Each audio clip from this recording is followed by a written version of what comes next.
In February this year, China Aviation Industry Corporation, AVIC, discussed the sale of the J-35E fighter jets with Saudi Arabia. Priced at $70 million each, these fifth-generation Chinese aircraft, equipped with PL-15 missiles with a range of 200 kilometers, were proposed for a total of 200 units at a cost of $14 billion. Saudi Arabia is looking for an all-around fighter, one capable of air superiority against Iran's Su-35S and precise strikes against missile bases.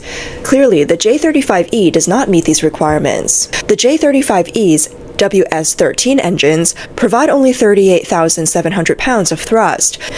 Saudi Arabia's rejection of the J-35 was not due to a lack of sentiment, but rather because the aircraft is deemed unsuitable for the task. The J-35's failure can be attributed to its engine performance, overall design flaws, and issues with training and maintenance. The J-35 has not received any orders from the Chinese Air Force, and its overseas orders are non-existent. The Chinese, they do understand कि हमें threat है India से, Europe से उनको कोई threat नहीं है, याद रखें। थ्रेट सिर्फ इंडिया से है, क्योंकि India has nuclear weapons, India has a big army, India has big strategic assets in the Indian Ocean. फिर साउथ चाइना सी के अंदर India is exporting weapons to make export weapon to Indonesia, already exported to Philippines. कि Middle East India की तरफ खींचा चला आ रहा है। वैसे तो हम जानते हैं इंडिया बहुत बड़ा कंट्री है और सबसे बड़ी बात ये कि बहुत बड़ी मार्केट है। ये जो यूएई और सऊदी अरेबिया है वो हम देख रहे हैं कि बहुत तेजी से इंडिया की जानिब खींचे चले जा रहे हैं। वहां पर इन्वेस्टमेंट्स हो रही हैं, वहां पर जो है विजिट्स हो रहे हैं। अभी मैं आपको बताऊं तो ये खबर सामने आई है कि यूएई जो है $100 बिलियन से ज्यादा इन्वेस्टमेंट यूएई वहां पर कर रहा है। और जो फ्री ट्रेड पैक्ट है उनका, उसके बाद, उस एग्रीमेंट के बाद मजीद भी जो उनसे इन्वेस्टमेंट देखी जा रही है वो इससे भी कहीं ज्यादा। कल तक चीन जो लाइन ऑफ एक्चुअल कंट्रोल के ऊपर दंदना रहा था और ये कह रहा था कि PP-14 पे मैं तांडव करूंगा और गलवान पे मैं लड़ाई करूंगा तुमसे, वो चाइना आज प्यार मोहब्बत की बातें। चाइना अपने जो डूब रहा है उसको डिले करने के लिए उन्होंने ये काम किया है। अब हमने अमेरिका को तो भूल जाए ना, अब तो अमेरिका ने इस रीजन के अंदर after Modi's visit south east Asia का चौधरी जो है वो इंडिया बन चुका है, भारत बन चुका है। दोस्तों, सारी दुनिया जानती है कि चीन के जो हथियार है वो कितने बेकार है, कितने घटिया हैं। आप बताइए, ये इनका स्टेल्थ फाइटर है J-35। देखिए किस तरह धुआं निकल रहा है इसमें से।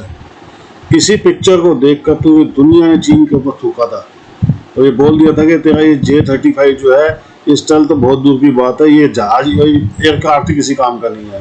और सच्ची बात आपको बता दूं दोस्तों, ये अब तक कई बार क्रैश हो चुका है। ये अलग बात है कि हमारा मीडिया हो गया या वो बाकी जो लोग हैं वो बताते नहीं है ये बात, क्योंकि चीन जो है वो उनको खरीद रखा है उसने, और ये चीन की कभी बातें बाहर आने देते नहीं है। लेकिन सच्चाई यही है कि चीन की कुछ चीज़ें हैं जो बाहर आ जाती है। जैसे आपको मालूम नहीं होगा कि सऊदी अरब के साथ ये डील कैंसिल हुई है, और इतनी बड़ी डील कैंसिल हुई है $14 बिलियन की।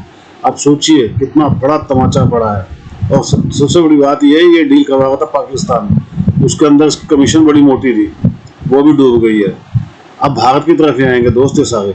कमेंट्स कीजिएगा, वीडियो को लाइक, चैनल सब्सक्राइब जो भी। द चाइनीज जो है ये दे डू अंडरस्टैंड कि हमें थ्रेट है इंडिया से, यूरोप से उनको कोई थ्रेट नहीं है, याद रखें। थ्रेट सिर्फ इंडिया से है, क्योंकि India has nuclear weapons, India has a big army, India has big strategic assets in the Indian Ocean. फिर साउथ चाइना सी के अंदर India is exporting weapons to make export weapon to Indonesia, already exported to Philippines. So India उनको पता है और वो समझते हैं कि ये 1.4 तो हमें इनसे फायदा लेना चाहिए इन एट एवरी वे, हमें इनसे फायदा लेना चाहिए। और अगर हम ये फायदा नहीं ले पाएंगे तो देन हमारा नुकसान है इस चीज में। और जो अगले दिन वो जिसे कहते हैं ना म्यूचुअल, जिसे अचीवमेंट कहते हैं, वो पास डी डॉक्स जो लफ्ज इस्तेमाल किया था, obviously I think this is a French word may be या लैटिन है, तो इसमें जो वोंगजी ने इस्तेमाल किया था, ठीक है ना जी, कि अब हमारे लिए काम करना जरूरी है क्योंकि हम अब बहुत ज्यादा आ गए। सो ये चीज इंडियन चाइनीज से समझते हैं इंडिया हमारे लिए खतरा है, यूरोप खतरा नहीं है। इसीलिए तो चाइना ने इंडिया को यूरोप को इग्नोर कर दिया। यूरोप नहीं चाह रहे वो शी जिनपिंग, लेकिन इंडिया को वो इग्नोर नहीं करेंगे। कल तक चीन जो लाइन ऑफ एक्चुअल कंट्रोल के ऊपर दंदना रहा था और यह कह रहा था कि PP-14 पे मैं तांडव करूंगा और गलवान पे मैं लड़ाई करूंगा तुमसे, वो चाइना आज प्यार मोहब्बत की बातें कर रहा है। तो चाइना कह रहा है people to people contact. China कह रहा है कि कैलाश मानसरोवर की यात्रा दोबारा रिस्टार्ट करते हैं और हम और फैसिलिटीज देंगे, वीजा की फैसिलिटीज देंगे इंडियंस को कि कैलाश मानसरोवर की यात्रा वो आराम से कर सके। चाइना के अंदर बैंकिंग क्राइसिस बढ़ते जा रहे हैं और जो शी जिनपिंग की जो लीडरशिप है उसने चाइना को एक क्योस की सिचुएशन में लाकर खड़ा कर दिया। एक इकोनॉमिक कोलैप्स चाइना के अंदर आने वाला है और उसकी दस्तक मुझे कल रात को दिखाई दी। कैसे? जो चाइना की एक माइटी इकोनॉमी थी वो आज हिस्टोरिकल डाउनफॉल के लिए तैयार है और हम विटनेस कर रहे हैं मेकिंग ऑफ इकोनॉमिक कैटास्ट्रोफी जो चाइना से आने वाली है और पूरी दुनिया को ये हिलाने वाली है। बीजिंग ने वही काम किया जो उसने कसम खाई थी वो कभी नहीं करेंगे। आपको याद होगा जब जब चाइना दिक्कत में आता है वो कभी भी बेल आउट पैकेज नहीं देता है। पहली बार चाइना ने ये काम दोबारा से किया है, लेकिन उन्होंने बोला था 97 में हमने एक बार अपनी इकोनॉमी को बचाने की कोशिश करी है, दोबारा ये काम हम नहीं करेंगे। लेकिन अभी जो चाइना की इकोनॉमिक डिजास्टर है वो इतना ज्यादा बड़ा हो चुका है कि उन्हें दोबारा से अपनी कसम को तोड़ना पड़ा। In a desperate attempt to stabilize their economy, यानी कि क्रम्बलिंग बैंकिंग सिस्टम, जो प्रीमियर ली शियांग है उन्होंने अनाउंस कर दिया रात के अंधेरे में कि चाइना 500 बिलियन युआन को इंजेक्ट करेगा मार्केट के अंदर। भारत में तेल का खजाना मिलते ही सऊदी अरब कूद पड़ा है। वो अरबों डॉलर का निवेश करना चाहता है। इंडिया अब अमेरिका, इजराइल और यूएई के साथ मिलकर अरबों डॉलर्स के बातें कर रहा है और हम अपने दोस्त ममालिक, इस्लामी ममालिक जिन्हें हम कहते हैं, उनसे आज तक वो पेमेंट नहीं ले सके, वो पैसा नहीं ले सके जिनको देने की वो सलाहियत रखते हैं।